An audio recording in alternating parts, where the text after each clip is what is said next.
नमस्कार व्यूअर्स, हमारे साथ सलाउद्दीन चौधरी जी हैं, एडिटर ब्लिट्स, जो सीधे ढाका से हमारे साथ जुड़ रहे हैं। सर, आपका बहुत-बहुत स्वागत है। सर, बांग्लादेश में फिर वही स्थिति हो गई जो 5 अगस्त 2024 को थी या उससे पहले थी। पूरा देश को जला देना, माइनॉरिटीज़ को दबाना और इंस्टीट्यूशंस को तहस-नहस करना। तो ये दादा क्या है? मतलब इलेक्शन को टालना है या जानबूझ के किया जा रहा है या कोई प्लांटेड है चीज़ें, क्या है दादा ये? बहुत बहुत धन्यवाद मोहित भाई। देखिए, पिछले साल की जिहादी तख्ता पलट के बाद ये बांग्लादेश में जो पाकिस्तान या आईएसआई ने कब्जा की, अगर चुनाव होता 12 फरवरी तो एक इलेक्टेड गवर्नमेंट आ जाते या पीएनपी आते, नहीं तो और कोई आते हैं। जमात इस्लामी तो मेजोरिटी सीट नहीं मिलेगा। सो बीएनपी आने से बीएनपी तो आईएसआई के बात सुनेगा नहीं। इस वजह से अभी आईएसआई एकदम डेस्परेट हो गई। यूनुस के साथ मिलकर कोशिश में है कैसे बांग्लादेश को इस एक गाजा जैसी हालत में ले जाए, जहां तोड़फोड़, आतंकवादी वगैरह हो रहा है। और आप जानते हैं कि हिंदू दीपू चंद्र रॉय के ऊपर कैसे जुल्म हुआ। दुनिया अभी आवाज हुँ। उठा रहे हैं इसके खिलाफ। और एक हिंदू जो गोपाल, उनके ऊपर भी कैसे अत्याचार हुआ। वो सिर्फ जय माँ दुर्गा कहाँ है, हाथ में एक हिंदू रिस्टबैंड, इसके लिए उसको इंडियन एजेंट बना के पुलिस के हाथ दे दी। अभी बांग्लादेश में जो जिहादियों की मौत से पहले जो छटपटाते हैं, ये जिहादी पाकिस्तान ने ऐसे क्या हालत ये है। आखिरी आवर से बांग्लादेश में से बहुत जल्दी भागेगा, दूर हो जाएगा। हिंदू की भी ऊपर अत्याचार पूरी बंद हो जाएगा। यूनुस भागेगा, पाकिस्तानी आईएसआई भागेगा, जिहादियों भी भागेगा।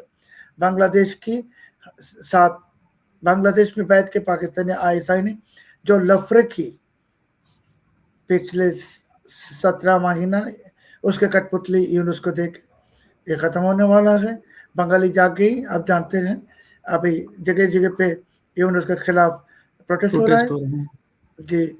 और इससे से ज्यादा कि ये जो हमारे दीपू चंद्र रॉय की हत्या के बाद और बांग्लादेश में सिर्फ हिंदू नहीं, अभी जो इंसान है, मुसलमान नहीं, इंसान जिसके अंदर इंसानियत है, सब जग गई, सब जग गई। और दुनिया जो यूनुस के बारे में चुप थे, पश्चिमी दुनिया, वो भी अभी जग गई यूनुस के खिलाफ। अमेरिकी पॉलिटिशियंस, आप जानते हैं, ब्रिटिश एमपीज, और अभी ब्रिटेन के पार्लियामेंट में अभी आपके साथ जब बात कर रहा हूँ, एक बिल की हियरिंग्स चल रहा है यूनुस के खिलाफ। सो यूनुस के हाथ में, दो हाथ में जो हिंदू के खून है, यूनुस तो असल से एक शैतान है, एक नगीन है, सांप है। सो अभी इसके जो कर्मा है हिंदू के ऊपर, जो इतनी अत्याचार की, बंगाली के ऊपर भी इतनी अत्याचार की। सो अत्याचार की सीमा जब वो अतिक्रम किया है बहुत पहले ही, अभी उसको भोगना पड़ेगा कि जरूर अभी यूनुस भोगेगा।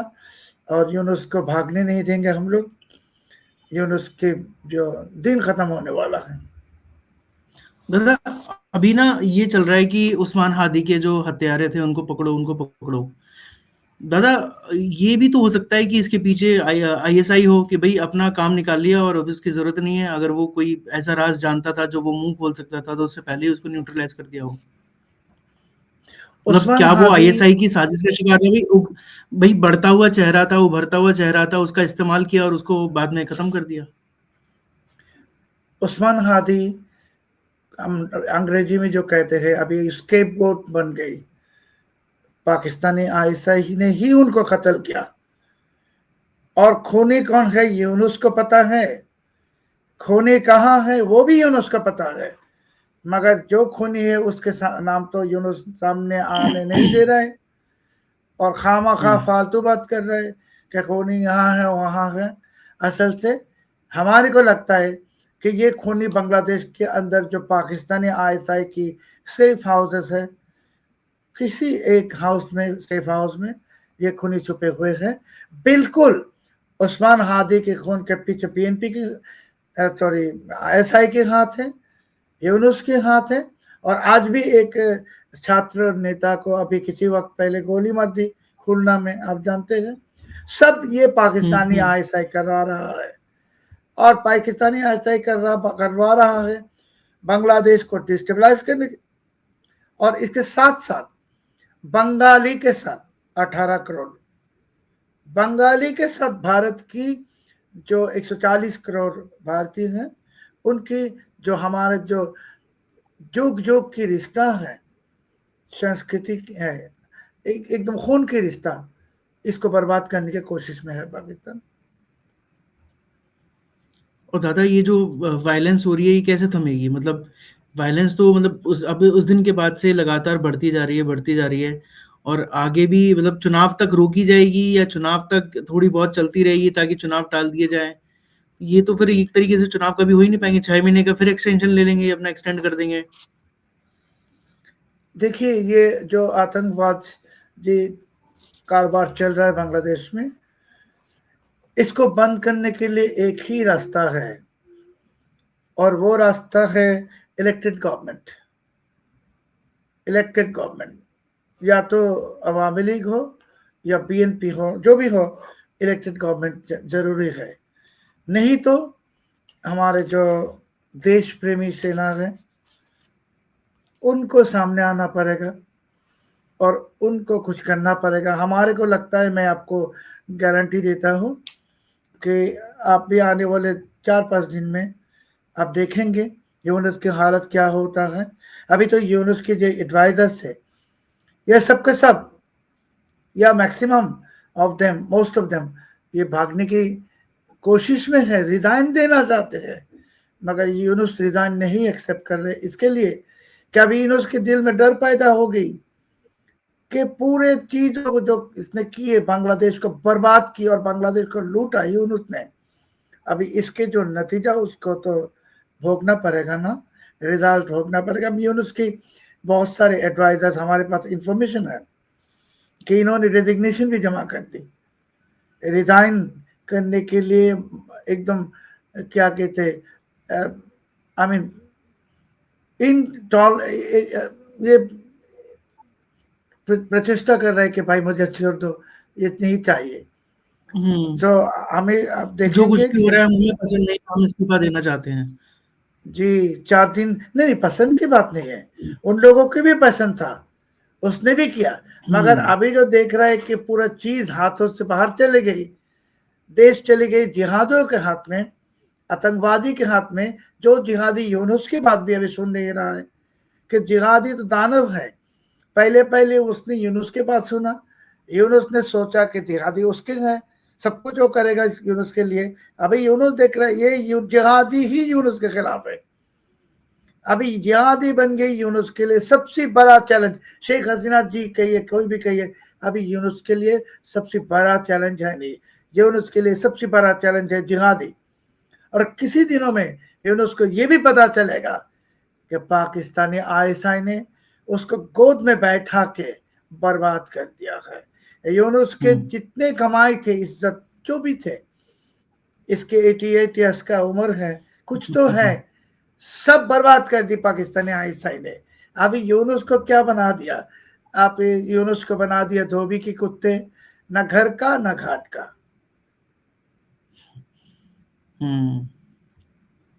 दादा एक दिन मतलब मैं ये सोच रहा था कि भाई जनता को ये समझना चाहिए कि भाई पाकिस्तान तो चाहता ही था कि जब शेख मुजीबुर रहमान जी के हाथ में सत्ता आई और उन्होंने बांग्लादेश को आगे बढ़ाया, तो उन्होंने बांग्लादेश का भला करा, पाकिस्तानी जिहादियों से बांग्लादेश की जनता को, बांग्लादेश को बचा के निकाला।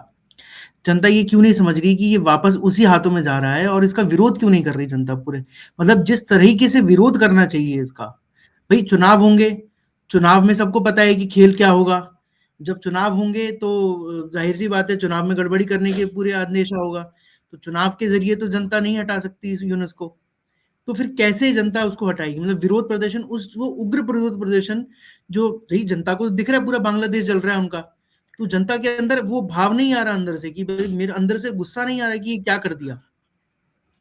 देखिए, ये जो अमेरिकी डीप स्टेट है वो किसी मुल्क को बर्बाद करना चाहते हैं। पहले जो यंगर जनरेशन है जिसको आप लोग जेन जी कहते हैं, इसके दिमाग में कोई जहर देते हैं सरकार के खिलाफ, जैसे बांग्लादेश में शेख हसीना जी के खिलाफ दिया। भारत में भी अभी आपके जो मोदी जी की सरकार है इनके खिलाफ कोई हरकतें कर रहे हैं डीप स्टेट। सो जब ये बच्चे लोग जैन सड़कों में आते नारा लगाते, उसको कहते तुम ही राजा बनोगे, तुम ही देश के मालिक बनोगे, चलो इसको हटाओ। हसीना जी को हटा दिया। अभी तो ये छात्र लोग जिसने हसीना जी को हटाया वो देख रहे कि शेख हसीना तो एटलीस्ट इलेक्टेड लीडर थे, हमारे लिए रोजगारी की बंदोबस्त कर रहे थे, डेवलपमेंट हो रहे थे, अर्थनीति के प्रसार हो रहे थे। ये तो आगे एक दानव, ये रोजगारी पैदा करना तो दूर, अभी 65 लाख लोग बेरोजगार हो गई, इकोनॉमी की बहुत ही बुरा हालत। अभी आप जो पूछ रहे कि लोग सड़कों में आ क्यों नहीं रहे हैं, लोग आएगा, आने लगा, आना शुरू किया। और आपको मैं एक इंफॉर्मेशन या स्टैटिस्टिक शेयर करूं कि ये जिहादियों के नंबर कितना है, साइज कितना है। जमात इस्लामी और इस्लामियों का जो बांग्लादेश में वोट बैंक है वो तो सिर्फ 7%, सब मिला के 7%। तो जब भी अवामी लीग कहिए बीएनपी दोनों मिल के एक जाते वो थे एक साथ 80%, 80%। इतने दिन तक तो यूनुस ने बीएनपी को साथ साथ रखने में कामयाब हुआ। अभी बीएनपी छूट गई यूनुस के हाथ से 40%। अवामी लीग तो 40% है ही। अभी देखेंगे, मैंने जो कहा आने वाले 2-3 दिन में अब देखेंगे सड़कों में कम से कम 1 या 1.5 करोड़ लोग आने वाला है। आपको कोई यूनुस की कोई पता भी नहीं चलेगा कहाँ चले जाएगा, कहाँ चला जाएगा, आपको खोज भी नहीं मिलेगा यूनुस को जिहादी की। अच्छा हुआ हमारे देश में तख्ता पलट हुआ जिहादी पिछले साल। जो बांग्लादेश के अंदर इतने जिहादी हैं, बांग्लादेश ये के अंदर सामने है इतने अभी। बांग्लादेश के अंदर पाकिस्तान के इतने नाजायज बच्चे हैं, ये तो मुझे किसी को भी महसूस नहीं था। अभी देख लिया हमने, शक्ल दिखा दी। अभी इसको खत्म करने में हमें कोई तकलीफ नहीं होगा। बांग्लादेश बंगाली का थे है रहेगा। और मैं फिर से कहता हूँ कि था 18 करोड़ बंगाली के साथ 140 करोड़ भारतवासी का कोई दुश्मनी नहीं है। जो दुश्मनी करने की कोशिश कर रहा है ये यूनुस, पाकिस्तान के गोद के कुत्ता और इसके जिहादी और आतंकवादी। ये तो जिहादी आतंकवादी कभी भी भारत की दोस्त नहीं रहा। ये हफीज सईद के कुत्ते हैं, ये लश्कर तैयबा या जैश मोहम्मद ये सब के साथ रिश्ता रखते हैं। तो ये भारत के दोस्त थे नहीं, फ्रेंड्स थे नहीं, अभी भी नहीं है। बंगाली थे, हैं, रखेगा। और आप देखेंगे कि बांग्लादेश में बहुत ही जल्द आने वाले 2-3 दिन में आपको भी न्यूज़ मिलेगा कि यूनुस की जो घंटी, विदाई की घंटी आपको भी सुनाई देगा। दादा अभी देखा उस्मान हादी का जो फ्यूनरल था उसमें यूनुस भी मौजूद थे, और सबसे इम्पोर्टेंट बात है उसमें आर्मी चीफ भी मौजूद थे। तो आर्मी चीफ का मतलब उस जगह पर होना, मतलब जाहिर सी बात है दबाव उन पे भी होगा कि भाई सेना के ऊपर दबाव होगा कि भाई, क्योंकि जिस राह पे मतलब जमात चाहती है या जो भी विरोधी चाहते हैं वहाँ उस राह पे उनको भी चलना पड़ेगा, अगर उन्हें अपनी भी आर्मी चीफ को अपनी कुर्सी बचानी है। तो सर ऐसे तो फिर मतलब और लोग भी जो माइनॉरिटीज हैं और भी जो लोग डेमोक्रेटिक रिफॉर्म्स को सपोर्ट करते हैं, डेमोक्रेसी को सपोर्ट करते हैं, वो तो फिर कुछ कर ही नहीं पाएंगे क्योंकि सेना भी उन्हीं के साथ है, उन्हीं के दबाव में झुकी हुई है। देखिए ये जो वखरुज्जमान साहब किसी के जनाजे पे गए, फ्यूनरल पे गए, इस जा सकते, इसमें हमें कुछ नहीं कहूँगा। मगर वखरुज्जमान साहब तो दीपू चंद्र राय की फैमिली के पास नहीं गया। वहां भी मोहम्मद जाना चाहिए यूनुस, था। मोहम्मद यूनुस तो दीपू चंद्र रॉय के पास नहीं गया या दीपू चंद्र रॉय की फैमिली को बुला के माफी नहीं मांगा कि दीपू चंद्र रॉय को झूठी इल्जाम दे के ब्लास्फेमी के, धर्म द्रोह के, उनको किस तरीके से कत्ल किया है, खून किया है, मर्डर किया है, इसके जिम्मेदार जरूर यूनुस है। और आर्मी चीफ को इसके लिए जाना था कि आर्मी चीफ ने यूनुस को बैठाया तख्ते पे। और पिछले साल की अगस्त की 5 तारीख जनरल वक़ारुज़्ज़मान साहब ने जाति को कहा कि आप हमारे ऊपर भरोसे रखिए। जाति ने उनके ऊपर भरोसा रखा और ये हालत है। अभी एक हिंदू को इसे पेड़ पे लटका के आग से जला देते हैं।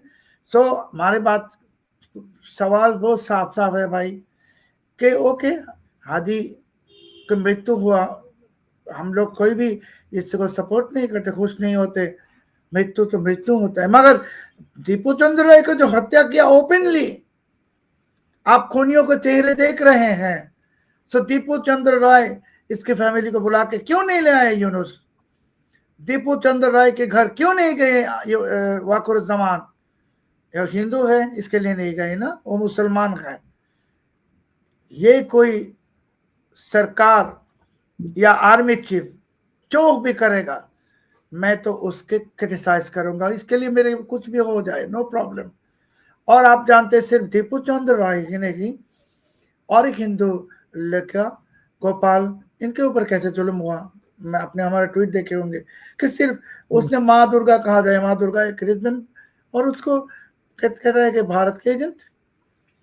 मेरे को कहना है कि ये सब पाकिस्तानी ऐसा कर रहा है सही, मगर वक़ारुज़्ज़मान साहब क्यों नहीं गए दीपू चंद्र राय के बाद? छोड़िए यूनुस के बाद, यूनुस पाकिस्तानी आयसे के गोद के कुत्ता है। वक़ारुज़्ज़मान साहब तो पाकिस्तान के आयसे के गोद के कुत्ता है नहीं जी। मैं देखना चाहता हूँ ये शो जब चलेगा 24 घंटे में वक़ारुज़्ज़मान ये दीपू चंद्र राय की फैमिली को बुला के ले आएंगे, उससे माफी मांगेंगे और उसको कॉम्पेंसेशन करेंगे। और दीपू चंद्र राय के खूनी हम लोगों ने वीडियो में देखा, आपने भी देखा, जो जितने हैं 100 है 150 है, सबको अरेस्ट करो।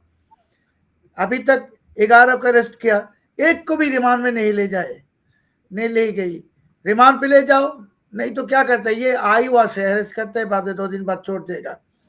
दीपू चंद्र राय के जो खून है इसके बारे में हम हाथ जोड़ के गुजारिश करते भारतवासी को, आप आवाज उठाइए, भारत के मीडिया आप आवाज उठाइए, दुनिया को दिखाइए हिंदू शक्ति क्या है, दिखाइए उसको, दिखाइए वक़ारुज़्ज़मान को। मैं तो भाई एक ही मामूली आदमी हूँ, इंसान हूँ, आप जानते हैं मोहित भाई, मैं तो कोशिश कर रहा हूँ ट्विटर में आर्टिकल लिख के, यहाँ वहाँ फोन करके, जो कुछ मैं कर सकता हूँ कर रहा हूँ। मगर सबको करना पड़ेगा कि दीपू चंद्र राय के केस को एक एग्जाम्पल बना के हम लोगों को ऐसे एक हालत पैदा करना पड़ेगा कि आने वाले दिनों में कोई भी हिंदुओं को हाथ उठाने की ये कोई ऑडासिटी नहीं दिखाएगा। दादा ये जो हालात हैं अभी कितने दिन और लगेंगे सामान्य होने में? मैंने जो कहा आप 2-3 दिन बांग्लादेश के देखिए, अंदर 2-3 दिन देखिए। ये तो अभी जो उल्टी गिनती के शुरू हुई बहुत पहले, अभी जो घंटी भी सुनाई दे रहा है, शायद आप भी सुन रहे हैं, मैं भी सुन रहा हूँ, यूनुस के विदाई की घंटी। अभी वो घंटी बाज रही, यूनुस कहाँ जाएगा वो तो जानता नहीं हूँ मैं, कि वो तो भारत नहीं जा सकेगा और पाकिस्तान कैसे जाएगा, कि आसमान को अतिक्रम करके ही तो पाकिस्तान जाना पड़ेगा, भारत तो ये करने नहीं देगा। तो उसके एक रास्ता है वे ऑफ बंगाल में जाके डूब के मरना। मगर यूनुस के दिन खत्म होने वाला है, जिहादियों के दिन खत्म होने वाले। और सबसे बड़ा है बांग्लादेश में हम लोगों ने 17 महीना जो सिर्फ बांग्लादेश की जो ध्वंस या डिस्ट्रक्शन देखा, ये देखना भी बंद होगा। और बांग्लादेश के को लेके भारत में जितने यंगर जनरेशन है उनको भी सीखना है कि ये जो यो स्टेट की बातों में नाचने से क्या हालत होता है।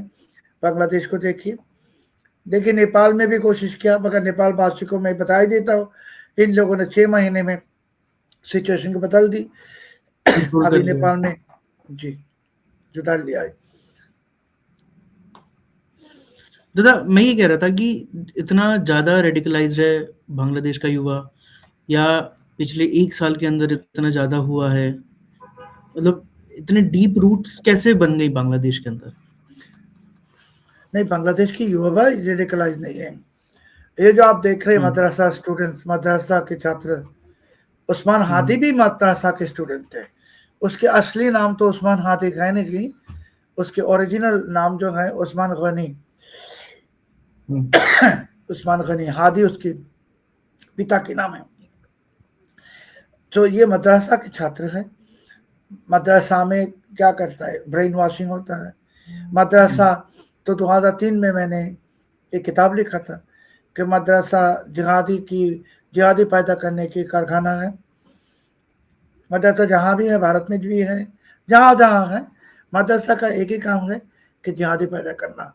मगर बांग्लादेश की जो यंग जनरेशन है, ये तो जिहादी है नहीं, और यंगर जनरेशन पढ़ाई कर रहे, उसके कैरियर बनाने के लिए जा रहे हैं नाने बहुत सारे मुल्कों में हायर एजुकेशन के लिए। और ये मदरसा वाले, इनके तो काम कुछ नहीं है, सड़कों में जाके नारा लगाना, नहीं तो मस्जिद में जा बैठ के भीख मांगना, और कुछ भी नहीं। सो ये जो एक सोसाइटी में, हर सोसाइटी में, आपके भारत में भी है, ये जो सोसाइटी में जो ये मदरसा स्टूडेंट्स होता है, ये सिर्फ एक लाइबिलिटी है पूरे नेशन के लिए, जाति के लिए, देश के लिए। सर न्यूज़ 18 को शेख हसीना जी ने इंटरव्यू दिया था। उसके अंदर एक प्रश्न का उन्होंने जवाब दिया कि आज की जो स्थिति है, चाहे वो माइनॉरिटीज़ पे हमला हो, महिलाओं पे अत्याचार हो, वो 1971 की जो घटनाएँ थी, वो पूरा एक मतलब सेम टू सेम चीज़ें हो रही हैं। तो 1971 के दौर में जाने से कैसे रोकेगा बांग्लादेश अपने आप को? अभी तो पूरी तरह मतलब घुस ही चुका है, धीरे-धीरे घुसता जा रहा है 71 के उसमें। क्योंकि भई जब माइनॉरिटीज़ पे हमला होगा, माइनॉरिटीज़ अपना बॉर्डर की तरफ भागेंगे, भारत की तरफ। बीएसएफ रोकेगी उधर, उधर बांग्लादेश का जो बॉर्डर जो सँभालती है सेना, वो रोकेगी वहाँ पर। तो उस सिचुएशन को कैसे मतलब बांग्लादेश नहीं होने देना चाहता? मतलब कैसे रोकेगा बांग्लादेश उसको? ये सिचुएशन से रोकने के लिए, सिचुएशन को रोकने के लिए और यहाँ से बाहर निकलने के लिए हमारे को लगता है कि इलेक्टेड गवर्नमेंट की ज़रूरत है। जल्दी के जल्दी इलेक्शन होना ज़रूरी है और लोगों को चुनना है। हमारे सरकार, जो भी सरकार हो, अवामी लीग हो, बीएनपी हो। और हसीना जी ने जो कहा न्यूज़ 18 को, आपको ही इंटरव्यू में, कि 71 की सिचुएशन, मगर हसीना जी के ज़माने में भी हिंदू के ऊपर अत्याचार हुआ। हसीना जी भी ये जिहादियों को गले लगाने की कोशिश की, हिफाजत इस्लाम को। हसीना जी भी पाकिस्तान गए थे, पाकिस्तान से दोस्ती बढ़ाने के लिए। सभी तो एक है। आई मीन वो भी तो कोई सही काम नहीं किया। हम चाहते हैं फिर से अगर उनको मौका मिलेगा वो सुधरेंगे और फिर से पाकिस्तान के साथ दोस्ती करने की, या जिहादियों को घर बुला ले जाके खाना खिलाने की जो गलती उन्हें की, वो फिर से नहीं करेंगे, ये हमारा आशा है। लेकिन दादा जिहादियों को उन्होंने पकड़ के जेल में ही बंद किया था, ये भी एक फैक्ट है। मैंने क्या कहा कि उन्होंने जिहादियों को, सब जिहादियों को नहीं, आतंकवादियों को, जिहादियों को जेल में बंद किया जरूर, मगर हिफाजत इस्लाम जो खिलाफत मांगते हैं, खिलाफत राष्ट्र, उसको ले जाके तो उनके ऑफिशियल रेसिडेंस में खाना खिलाया। वो तो शेख हसीना जी तो कौमी जननी या मदरसा की माता बने। अभी उनके बच्चे माता को देश से भगा दिया, तो क्यों हुआ ये, उनको सोचना पड़ेगा। वो तो गलती है। हसीना जी तो पाकिस्तान भी गए थे ना दोस्ती करने के लिए। पाकिस्तान हमारे एकमात्र दुश्मन मुल्क, उसके साथ क्या दोस्ती? बांग्लादेश को तो पाकिस्तान के साथ कूटनैतिक संपर्क भी रखना ठीक नहीं है कि इसने हमारे 30 लाख लोगों को मारा, इसके साथ कोई रिश्ता नहीं है। सो मैंने जो कहा, हसीना जी कह रहे हैं कि 71 जैसी हालत तो बांग्लादेश में 1947 से हिंदू के ऊपर जो अत्याचार शुरू हुआ वो कभी तो बंद नहीं हुआ। हसीना जी के पार्टी के लीडर्स भी तो हिंदू के जमीन दखल किया। कुमिल्ला डिस्ट्रिक्ट में हसीना जी की पार्टी ही हिंदू के मंदिर की जगह में अवामी लीग के पार्टी ऑफिस बनाए। सो वो जो अभी भारत में शरण ली, भारत तो हिंदू देश, हिंदू मेजोरिटी कंट्री है। अभी हसीना जी को देखना चाहिए जो हिंदू के दिल कितना बड़ा है। उनको शरण दिया, इज्जत के साथ आश्रय दिया, मगर उनको सोचना है कि उनके पार्टी ने, मैंने जैसे कहा, मंदिर की जगह पे अवामी लीग के ऑफिस, हजार एकड़ अवामी लीग के जमीन, सॉरी हिंदुओं की जमीन अवामी लीग लीडर ने दखल किया। अवामी लीग के जमाने में हिंदू के ऊपर जो अत्याचार हुआ, शेख हसीना जी ने कुछ नहीं किया। और सबसे बड़ी गुनाह जो है, जो हिफाजत इस्लाम के साथ सीने लगाने की कोशिश की। शेख हसीना जी तो सेकुलर लीडर थे। एक सेकुलर लीडर क्यों हिफाजत इस्लाम को ले आके बैठाएगा, और उनको कौमी जननी बनने की क्या जरूरत थी? शेख हसीना जी को गाजा फिलिस्तीन नारा लगाने की क्या जरूरत थी? अभी तो वही फिलिस्तीन वाले ही उनके खिलाफ पिछले साल से नारा लगा रहे हैं। बांग्लादेश के जितने लीडर है, सबको एक चीज महसूस होना जरूरी है कि बांग्लादेश की जो स्थिति के लिए, बांग्लादेश की एग्जिस्टेंस के लिए सेकुलरिज्म के सिवा और कोई जगह रास्ता है नहीं। भारत में मैंने जैसे कहा, हिंदू मेजोरिटी कंट्री मगर सेकुलर कंट्री है। भारत से हमें सीखना है, डेमोक्रेसी भारत से सीखना है, सेकुलरिज्म, टॉलरेंस, सब कुछ सीखना है। भारत से सीखने से बांग्लादेश की भविष्य अच्छी होगा और बांग्लादेश फिर से प्रसार के रास्ते में चलना शुरू करेगा। दादा, आपने कहा भारत में शरण लिए, उसमें आपसे एक बात मतलब क्लियर करना चाहता था कि जब शेख हसीना जी बांग्लादेश छोड़ी तो उनका पहला डेस्टिनेशन चॉइस इंडिया था या और कोई भी मुल्क भी था और उस मुल्क ने उन्हें डिनाई कर दिया आने से? ये मुझे पता नहीं अगर उनके कोई डेस्टिनेशन कहीं और था या डिनाई किया, मुझे पता नहीं है, क्योंकि वो तो बांग्लादेश छोड़ा है भारत के कोई टॉप ऑफिशियल के सजेशंस पे, नहीं तो उनको हत्या किया जाते हैं शेख हसीना जी को। और वो शायद वो भारत से सिवा किसी मुल्क को इतने ऊपर इतने आस्था विश्वास नहीं कर सकती। नहीं, और भारत जैसे प्रोटेक्शन दे के रखा, ऐसा प्रोटेक्शन कोई भी नहीं देगा। तो सर एक चीज और मेरे को कंफर्म करनी थी, एक मतलब ऐसे ही मेरे पास किसी का व्हाट्सएप आया कि बीएनपी और अवामी लीग मिलके चुनाव लड़ना चाहते हैं जिहादियों के खिलाफ, ये बात सही है या ऐसा कुछ है, नहीं है? अभी चुनाव मतलब बीएनपी को भी लग गया है कि ये जो सब हो रहा है बहुत ज्यादा एक्सट्रीम हो रहा है, तो क्या अवामी लीग और बीएनपी अब साथ लड़ सकते हैं? क्योंकि खालिदा जिया तो शायद से इस हालत में नहीं है कि चुनाव लड़ पाएंगी।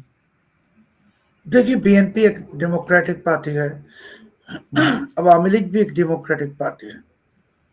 और पिछले दिनों में जब भी ऑटोक्रेसी बांग्लादेश में थे, बीएनपी अवामी लीग एक साथ होकर उस ऑटोक्रेसी के खिलाफ लड़ाई की। तो कुछ भी राजनीति में होता है, बीएनपी को जरूर महसूस होगी कि बांग्लादेश की डेमोक्रेसी के लिए अवामी लीग की भी ज़रूरत है, बीएनपी की ज़रूरत है, बिकॉज ये दोनों पार्टी तो एटलीस्ट आतंकवादी पार्टी है नहीं। सो राजनीति में मैंने जैसे कहा कुछ कुछ भी हो सकता है, मगर मैं तो बीएनपी का लीडर हूँ नहीं, आवामी लीग का भी लीडर हूँ नहीं, मैं तो आउटसाइडर हूँ। मैं तो सिर्फ एक्सपेक्ट करता हूँ कि बांग्लादेश में शांति रहे, बांग्लादेश के प्रसार हो, प्रॉस्पेरिटी हो, यही चाहता हूँ।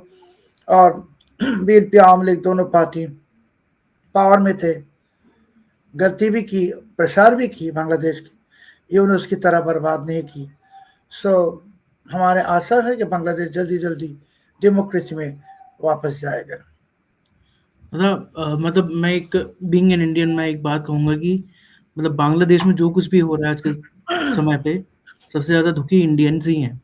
उसका रीज़न ये है कि बांग्लादेश को बनाने में जो पूरा सहयोग भारत ने दिया आगे डेवलपमेंट में सहयोग करना, एक छोटे मतलब भाई की तरह, एक बड़े भाई की तरह छोटे भाई की समय पर, कदम-कदम पे मदद करना और सबसे इम्पोर्टेंट कि बांग्लादेश के निर्माण में हम लोगों ने अपने सैनिक खोए और बांग्लादेश को एक अलग संप्रभु राष्ट्र बनाया। तो सर दुःख तो होता है और हम भी चाहेंगे कि बांग्लादेश में जल्द से जल्द डेमोक्रेसी वापस आए और ये सब जो भी जिहादियों का सब चीज़ें चल रहा है, ये सब एंड हो। और मैं तो यही कहूँगा कि वहाँ की सेना को भी थोड़ा-सा अब समझना चाहिए और जनता को भी पता चल चुका होगा। अब इतने 1 साल हो गया और इतना एक्सट्रीम हो चुका है कि वहाँ की आम जनता को भी पता चल चुका होगा कि अब क्या समय मतलब उस समय अगर जनता विरोध करती तो आज इतना नहीं हो पाता। मैं इस बारे में एक ही बात कहना चाहता हूँ कि बांग्लादेश के साथ भारत की जो रिश्ता है ये हिस्टोरिक भी है और नेचुरल भी है। 1947 से पहले हम इस पार्ट में जब हम जहाँ मैं बैठा हूँ ढाका में, ये भारत के ही पार्ट थे, हमारे परदादा भारतीय थे। सब बाद में देश भाग हो गई, पॉलिटिक्स ने देश भाग किया, हम हो गई पाकिस्तानी, बाद में भी बांग्लादेशी, मगर जो हमारे जो रूट है सब एक है। भारत, इंडियन सब कॉन्टिनेंट हम कहते हैं, भारतवर्ष और पाकिस्तानी की जो आदत और बांग्लादेशी की आदत एक नहीं है। सो बांग्लादेश के लोग भारत की एहसानमंद हैं, ग्रेटफुल हैं कि आप लोगों ने 71 में जो कुछ किया सब कुछ के लिए, और बांग्लादेश की प्रसार के लिए भी आप लोगों ने जो किया उसके लिए। इसके साथ साथ अभी जब अच्छे दिन आएगा, सो दोनों साइड को ही सोचना पड़ेगा, रिकॉन्सिलिएशन, अवामी लीग को भी रिकॉन्सिलिएशन करना पड़ेगा कि क्या क्या गलती थे, भारत को भी रिकॉन्सिलिएशन करेगा क्या क्या गलती थे, क्यों बांग्लादेश में ऐसे अचानक भारत विरोधिता, इसमें भारत के कोई ज़रूर पॉलिसी में कोई प्रॉब्लम थे, ये भी ठीक करना पड़ेगा। कि आपने जैसे कहा कि बांग्लादेश को भारत की दिल में, भारतीय के दिल में बांग्लादेश के लिए एक मोहब्बत है, वही मोहब्बत के दिल से अगर देखेंगे सो हमारे को लगता है कुछ बहुत सारे प्रॉब्लम्स सॉल्व हो सकता है। मगर गलती तो थे हसीना जी के भी और भारत के भी, जिसके लिए अभी इस हालत हुआ और पाकिस्तान जैसे एक शैतान मुल्क फिर से बांग्लादेश में घुसने की मौका उसको मिला। सो पाकिस्तान अभी फिर से कभी बांग्लादेश में वापस नहीं आए। एक तो इंश्योर करना हमारे काम है, बांग्लादेशी का हम लोग को करना पड़ेगा, भारत तो इसमें कुछ नहीं करेगा। तो ये दूसरी बात है बांग्लादेशी का, भारत जो करेगा बांग्लादेश को, जितने हमारे बर्बादी हुआ 17 महीने में, इसको ठीक करने में के लिए जो जो मदद चाहिए, मदद तो हम लोग तो पैसा नहीं मांगते भारत से, पहले भी भारत से पैसा नहीं लिया, हमने मदद लिया है। और आपने जो रॉ मटेरियल दिया, सब कुछ दिया बांग्लादेश को कम दाम में, फ्री नहीं, वही फिर से मिलेगा। सो बांग्लादेश फिर से चलना शुरू करेगा प्रसार के रास्ते पे। और सबसे बड़ी जो बात मैं ख़त्म करता हूँ ये बात कह के मोहित भाई, कि या तो बांग्लादेश हो या भारत, जैसे मैं बांग्लादेश के अंदर किसी को भी भारत विरोधी कुछ करने के लिए करता है या पसंद नहीं करता हूँ। भारत के अंदर भी जो है, आप बांग्लादेश को गाली मत दीजिए, बंगाली को गाली मत दीजिए कि एक यूनुस और इसके जो साथी हैं और जिहादी, ये इसकी गलती है। बंगाली के साथ आपके कोई दुश्मनी है नहीं, बंगाली आपके दुश्मन है नहीं, हम मजबूर हो गए ये जिहादियों के हाथ में। जैसे कि 71 में आप लोगों ने मोहब्बत दे के बंगाली के साथ आए, क्यों हम उस वक्त मजबूर थे पाकिस्तान के हाथ में। अभी भी सोचिए कि ऐसे मत सोचिए कि बंगाली खराब है, बांग्लादेश खराब है। बांग्लादेश खराब है नहीं, बांग्लादेश की जो इसमें जो एलिमेंट्स है वो खराब है। और शेख हसीना जी की सबसे बड़ी गलती है आज के जो बांग्लादेश की जो हालत है, इसके लिए अगर कोई सबसे बड़ी जिम्मेदार है शेख हसीना जी है कि उन्होंने इलेक्शन नहीं दिया, वो जबरदस्ती पावर में रहने की कोशिश की 15 साल 16 साल, और अपोजिशन को उन्होंने ब्रूटली रिप्रेस किया, और इसके नतीजे बांग्लादेश अभी इस हालत में। अगर शेख हसीना जी इंडिया की मॉडल को फॉलो करते, 5 साल के अंदर अंदर सरकार चुनाव होता, सरकार चेंज होता, या सरकार कंटिन्यू भी होता, जैसे अभी नरेंद्र मोदी जी की सरकार 3rd टर्म में है, क्योंकि आपके चुनाव तो फ्री एंड फेयर है, न्यूट्रल इलेक्शन होता है भारत में, रियल इलेक्शन होता है।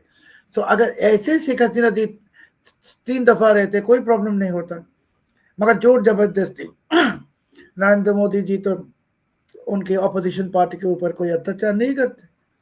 सो ये सब हमें बांग्लादेशी लीडर्स को सीखना पड़ेगा कि भारत में सरकार ऑपोजिशन को सम्मान देता है, इज्जत देता है। ऑपोजिशन बहुत कुछ करेगा, ऑपोजिशन है, पार्लियामेंट में जाके गाली देगा, ये नहीं तो ये ऑपोजिशन है, ये तो डेमोक्रेटिक की ब्यूटी है, डेमोक्रेसी की। तो बांग्लादेश को डेमोक्रेटिक कंट्री होना पड़ेगा, और ये जो जिहादी जो ऑर्गेनाइजेशंस देश के अंदर है जितने हैं, इसको कैसे बंद किया जाए ये भी सोचना पड़ेगा। और मदरसा के स्टूडेंट जो है, ये तो मैंने जैसे कहा कि मदरसा में भिखारी बनाने के कोई फ़ायदा है नहीं, इनको कोई और भी एजुकेशन की इस्तेमाल करके इनको प्रोडक्टिव काम में लगाना पड़ेगा। जो मदरसा वाले से नमाज पढ़ाने के लिए, मिलाद जनाजा पढ़ाने के लिए, ऐसे एक जनरेशन बहुत खतरनाक होता है। थैंक यू सो मच दादा, अपना कीमती समय देने के लिए। बस यही उम्मीद है कि डेमोक्रेसी वापस आए, और हालांकि सभी से गलती होती है और गलतियों को सुधारा भी जाता है, तो इसी उम्मीद में कि आगे जो नेताओं से गलती हुई, चाहे वो शेख हसीना जी हों, कोई भी हों, वो वापस आएंगी और अपनी गलती सुधारेंगी और जनता उन्हें मौका देगी। थैंक यू सो मच दादा, थैंक यू। नमस्कार।